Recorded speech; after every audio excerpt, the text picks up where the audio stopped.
Okay. Well, good morning, everyone. Thanks for joining us. We have a bunch of updates for you today, but we also have a very special guest on the call, Cheryl Peterson from our Small Business Development Center. Many of you know her. I'll call her maybe a bit of an unsung hero. She has done tremendous work serving many Shiawassee County businesses, not only during this challenging time, but beforehand as well. We've had a great partnership between her, the SBDC office, ourselves, and the Chamber of Commerce in trying to support business development, entrepreneurial development. So I asked Cheryl to jump on the call today to give an update on what she's working on with the SBDC, what's happening, what are some of the programs, what she's seeing, different things like that. So very much appreciate Cheryl taking the time to be on today. And with that, Cheryl, I'll turn it over to you. All right. Thank you, Justin. I appreciate that introduction, and I would echo that I appreciate the relationship that we have between the SBDC, the SEDP, and Shiawassee Regional Chamber of Commerce. It's a great working relationship, and the interactions and the closeness of that relationship really helps us to serve small businesses within our community. So I appreciate the opportunity to be here with you this morning and talk a little bit about SBDC, about our services, and particularly what we are doing in the current COVID-19 situation. Typically, the SBDC works with entrepreneurs and business owners around small business needs. That might be developing business plans, cash flows, financial projections, marketing plans, growth plans, a variety of issues that a small business may face over its life. But in recent weeks, much of our focus has shifted, although there are still individuals doing business planning for future purposes. Much of our focus has shifted now to assisting businesses that are impacted by COVID-19. Most of our focus up until this point has been heavily on the relief options that are out there for small businesses, the EIDL loan advance, the PPP, the Small Business Debt Relief Program through the SBA, information on the Employee Retention Payroll Tax Credit that is available, and then some assistance as well in helping people navigate the unemployment issues and be able for either helping them with their employees or as the business owner themselves be able to apply for unemployment. And in a few minutes, I will come back and give you some most recent information from yesterday and today on some of those topics. But I'd also like to continue for a couple of minutes on this idea of where our focus has been on the relief options. And it still is there to a great degree. But I also see it beginning to shift now to focusing on helping business owners understand how to use the funds that they have been approved for in the best strategic way. So a spend down plan on those funds that helps them to use them appropriately as the funds were designed, and to also be positioned to achieve forgiveness if there's a forgivability component to those funds. So a lot of what we're doing is helping people look at their expenses, how the funds are used, and how to best apply those funds over what time period. And then the other thing that we're doing in that regard is really encouraging careful and detailed documentation of how the funds are used. And one of my colleagues recently used this phrase: it will require impeccable documentation. So we're talking to people about their systems and their processes and how they will be able to position themselves to produce documentation down the road that will be needed in order to achieve forgiveness of their funds. Another area that we're seeing now a shift of focus is toward reopening of businesses. And as we look at this, it seems to be about 5 areas that are a part of a reopening plan. Access control, so accessing the business itself, and that's both for employees and how can a business owner assure to the extent possible that it's appropriate for an employee to come to work today.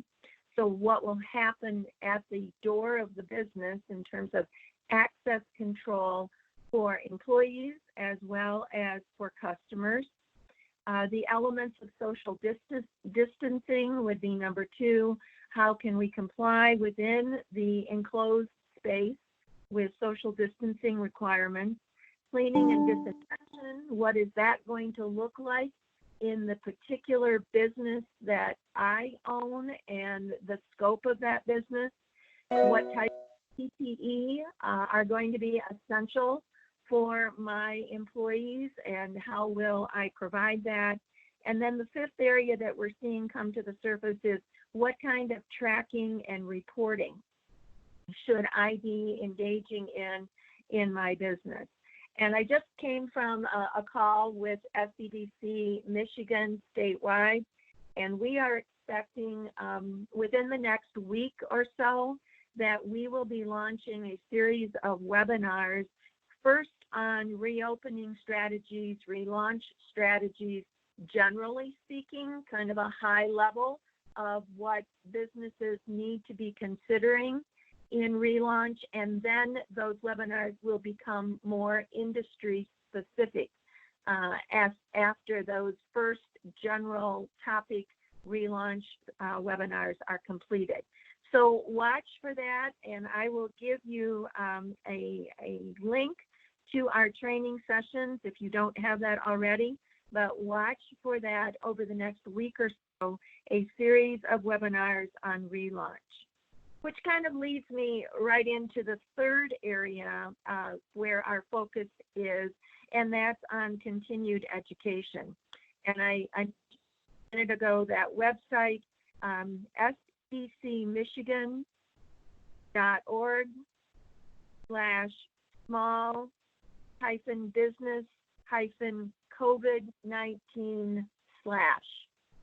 And I know that this is recorded, and so there will be another opportunity for you to hear that if you don't have that address, but I will be glad to repeat it one more time. sbcmichigan.org/small-business-COVID-19/. And just a couple that I will point you to if you check that link out.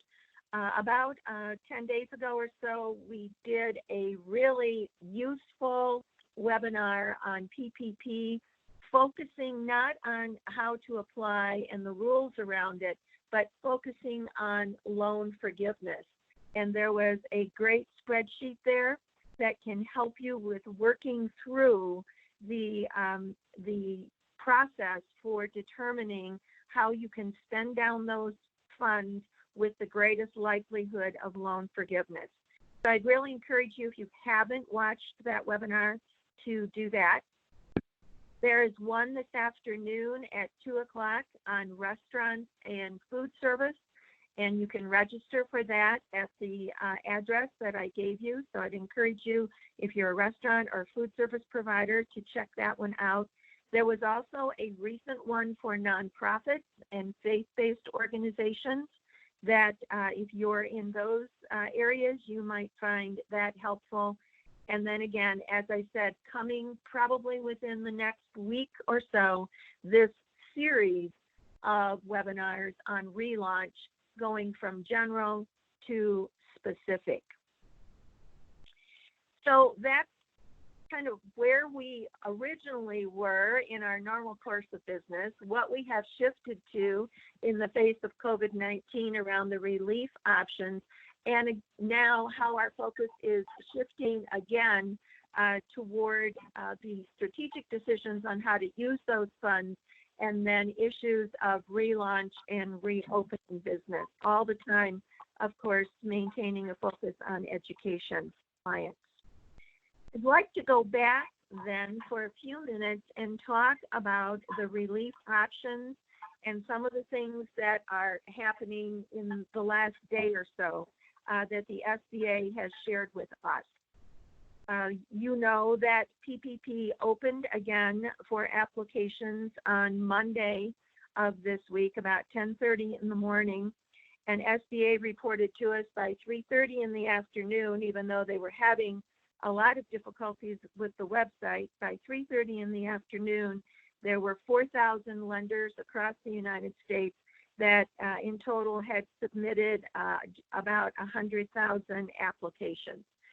They felt that the issues that the website was having on Monday were really related to pent-up demand, that in that period of time when they stopped taking applications to begin taking applications again, applications were being gathered and accumulated at lenders, and then there was a pent-up demand when the site opened. Some of the things that have changed just a little bit going forward, there is now a limitation on banks.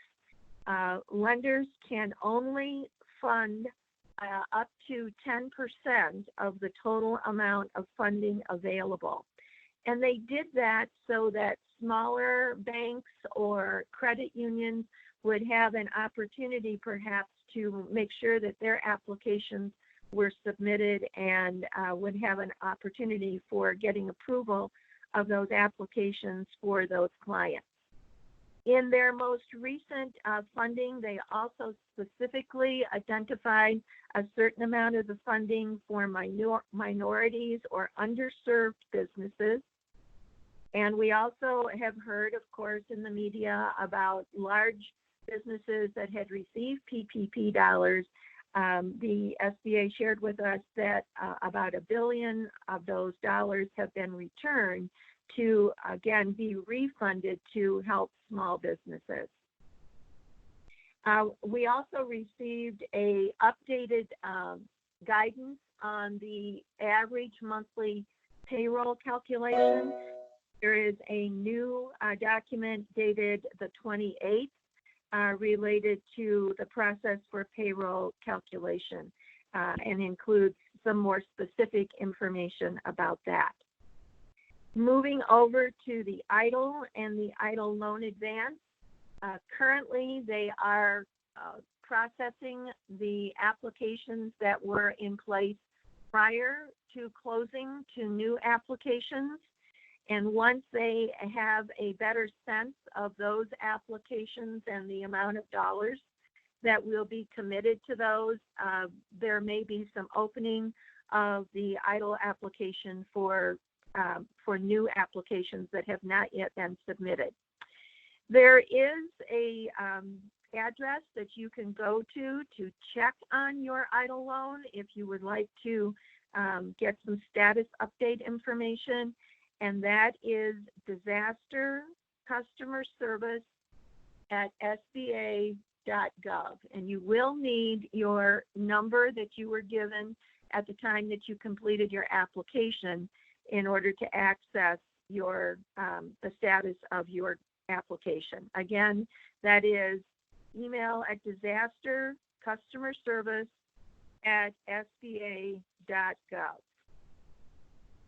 One of the other things that we have been working with clients to make sure that they understand, and I believe lenders now have begun to publish this as well, is that another part of the CARES Act is entitled Small Business Relief.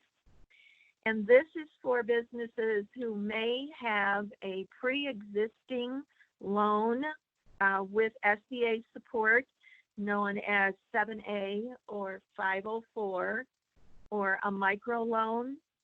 And for those businesses that have that kind of business loan, the SBA, as part of the CARES Act, will be paying the interest principal on those loans for a period of 6 months.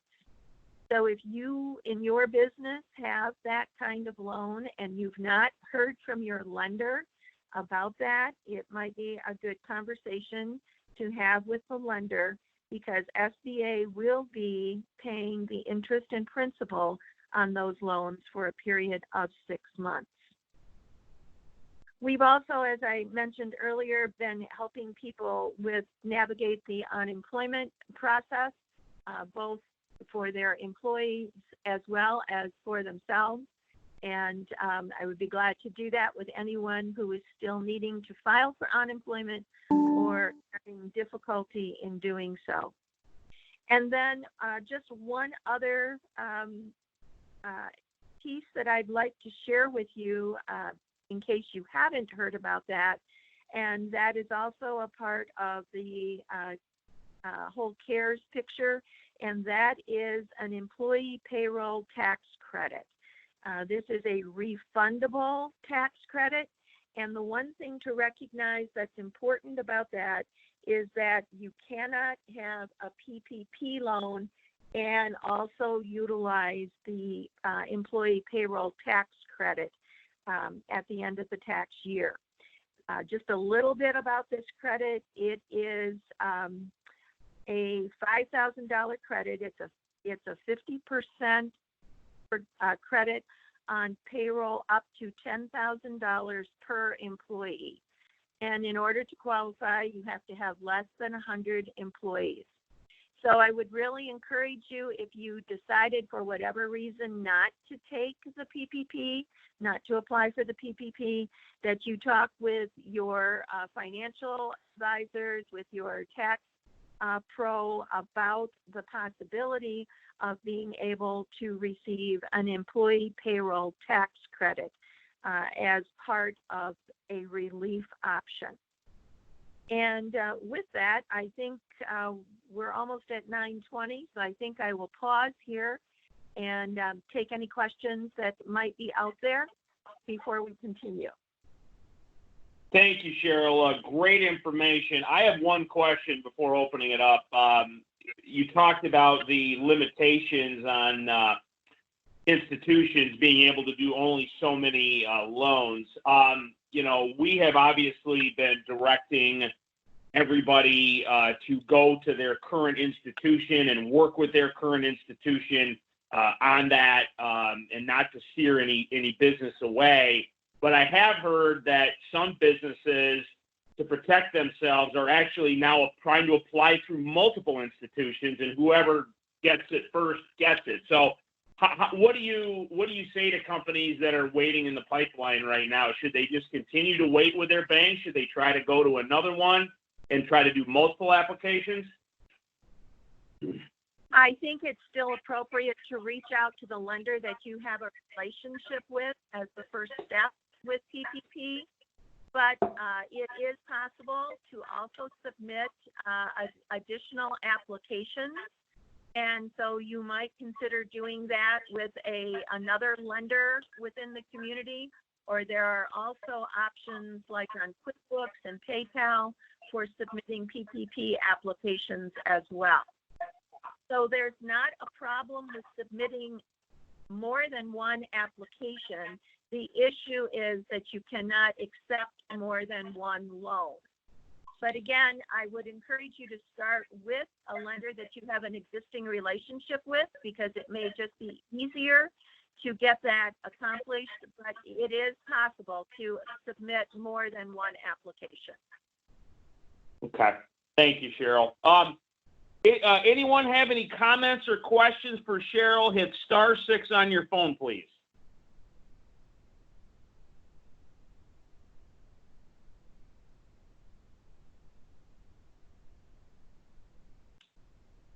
Any comments or questions for her?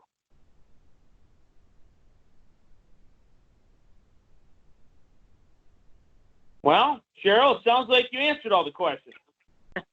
All right. Well, thank you very much. I'd be glad to answer questions. I have one question. Oh, there we go. Cheryl, this is Helen from Respite Volunteers. Are nonprofits also eligible for the employee payroll tax credit?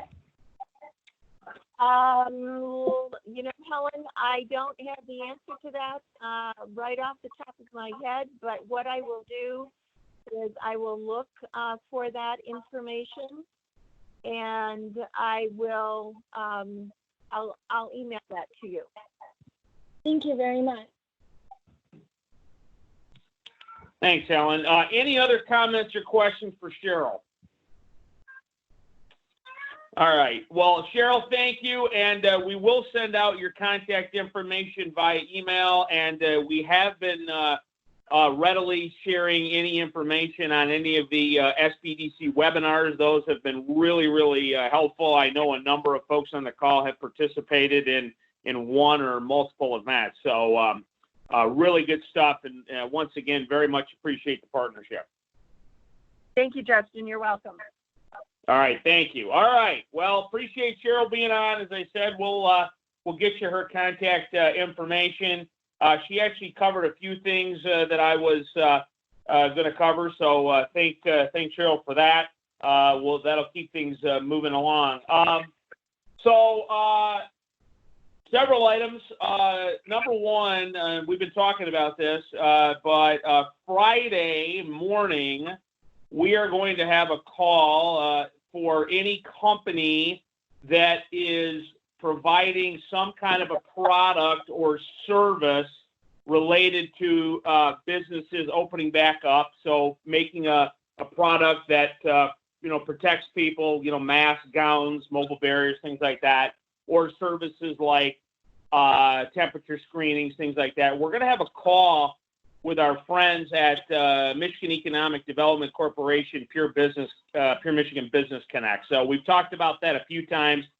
This is a statewide database and business connection program to help companies get connected with one another on those opportunities. So obviously, we want to be able to serve Shiawassee County customers, but I know some of our companies are also looking to broaden their base of potential customers. So any business on the phone that is either making a product for that or a service for that, we're going to be having a call Friday morning. I'll send out an email. Actually, I've already sent out some targeted emails to folks that I know, but I'm going to be sending out another email to the broad contact list. If you'd like to participate in that, please let us know, because we'd love to get our Shiawassee County companies plugged in on that opportunity. Another MEDC opportunity, I'm actually working on an email right now. It's coming up tomorrow morning. It'll actually be after our daily call. They are doing a webinar on exporting assistance. So we had Jake Schrader on the call here a week or two ago talking about programs that the MEDC has to help identify new customer bases internationally. And they also have grant money to help with that, developing websites, marketing materials, things of that nature. So that's going to be tomorrow morning, I believe, at 10:30. So I'm going to send out an email on that as well.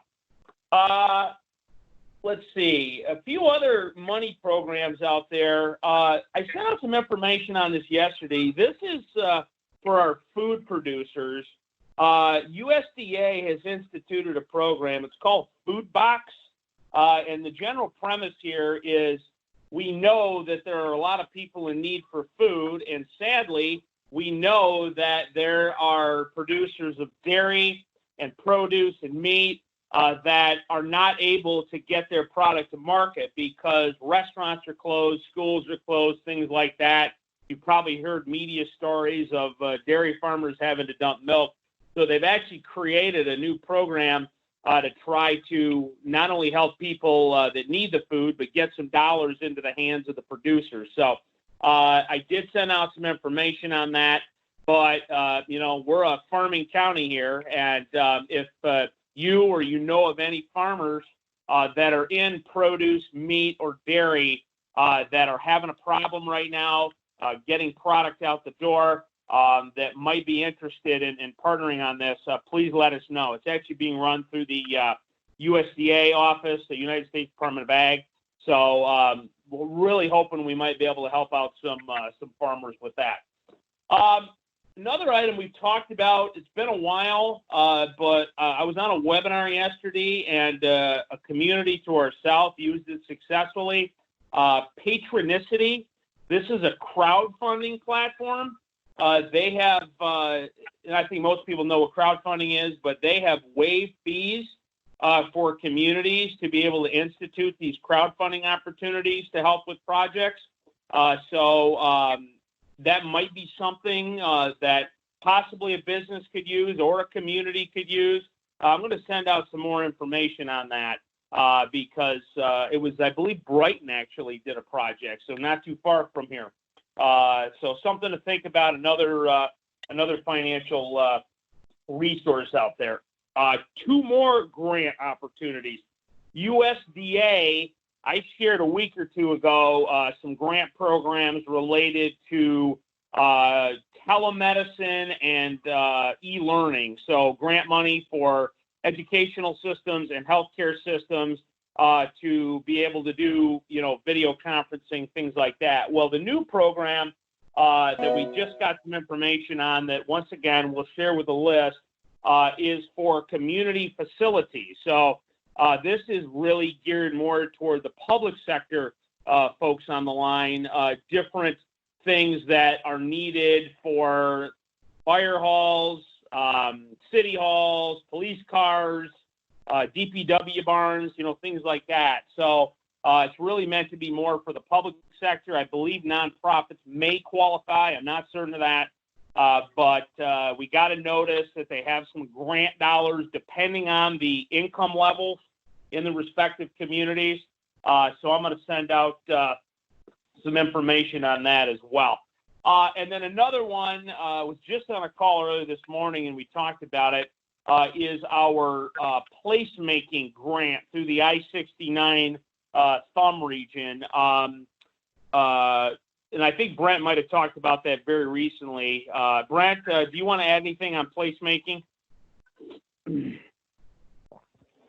No new information, but for those who maybe have not heard, this is a grant targeted for municipalities and nonprofits who are looking to do placemaking programs. $2,000 awards. They're looking to do, I believe, 15 across the region. Applications will be due June 1st. If anybody wants more information, just let us know. Very good. Thank you. A few more items.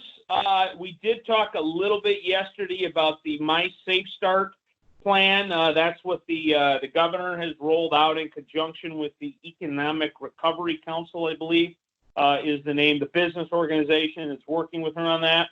I'm working to see if we can get a speaker to come on the call to discuss what that all means. The feedback I'm hearing is general positivity. The biggest concern, well, probably the biggest benefit for Shiawassee is we are considered to be in the Lansing region. So if you've probably seen the map, they've broken the state into regions, and they're going to reopen the state based on what region you're in. And probably what will happen, not surprisingly, is those that have lower rates of infection that are relatively safer are going to get open first. So probably the Upper Peninsula will be number one. But being in the Lansing region, that does, and I think everyone knows this, does put us probably in a little bit better position than the Detroit region, which we know has been the hardest hit. So that is, I guess, some positive news for Shiawassee. But the concern that I've heard out there from multiple folks is timelines. That there needs to be, we're on a path to reopening, but there needs to be timelines. There needs to be dates. And I know that's a struggle with things changing rapidly, but companies I'm talking to need targets to shoot for. They need to know by this date we'll be able to go back. By that date we'll be able to go back. We've heard rumbles that the big three, which are obviously the biggest employers in the state, they're targeting going back on May 18th. So there's been no date set for manufacturing to reopen, but that's what we've heard there. So I've passed those sentiments along.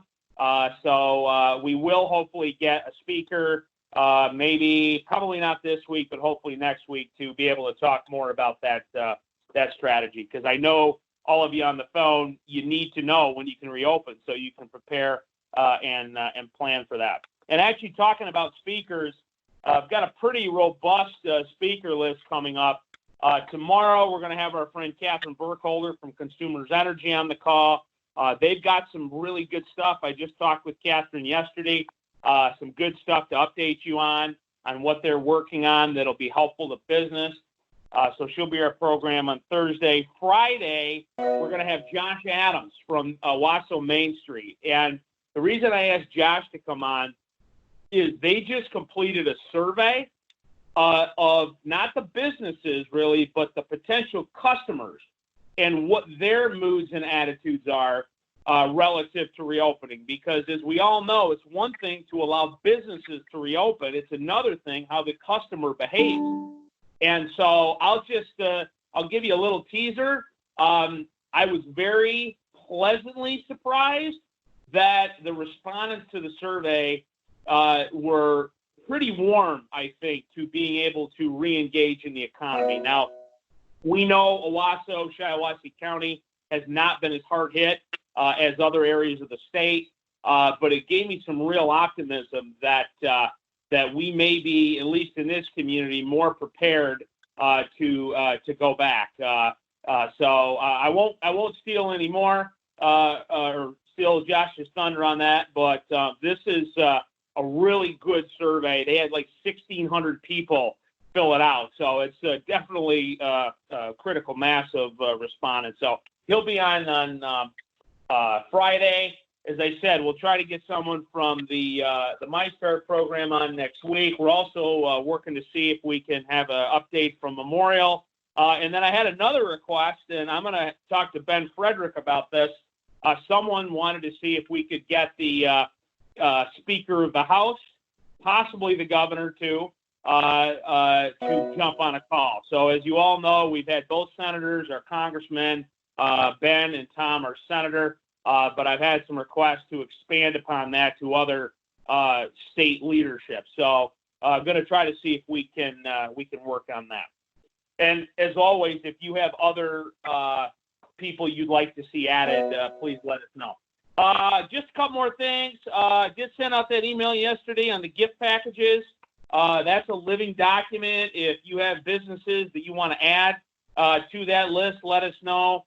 But could be a great opportunity if you want to support local business and also reward your employees with a gift.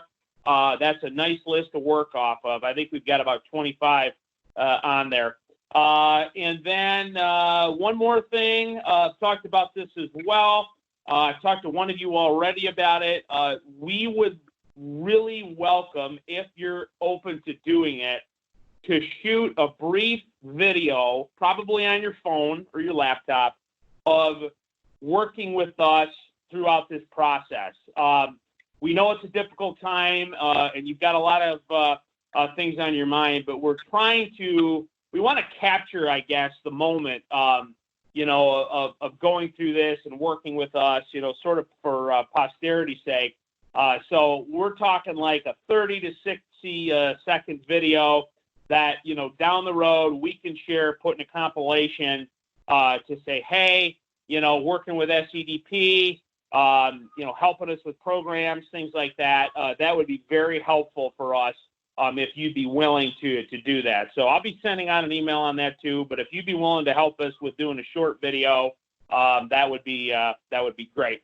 And then last thing, as always, jobs. If anyone's hiring, please let us know. We'll be happy to promote. So with that, I will open the floor to additional comments or questions. Anybody have anything? Hit start. Yeah, go ahead. Justin? Yes. This is Cheryl. I just pulled up the information about that employee payroll tax credit, and it is available to nonprofits. So that would be the response to Helen Howard's question. Good. Excellent. Thank you, Cheryl. Anybody have any comments or questions?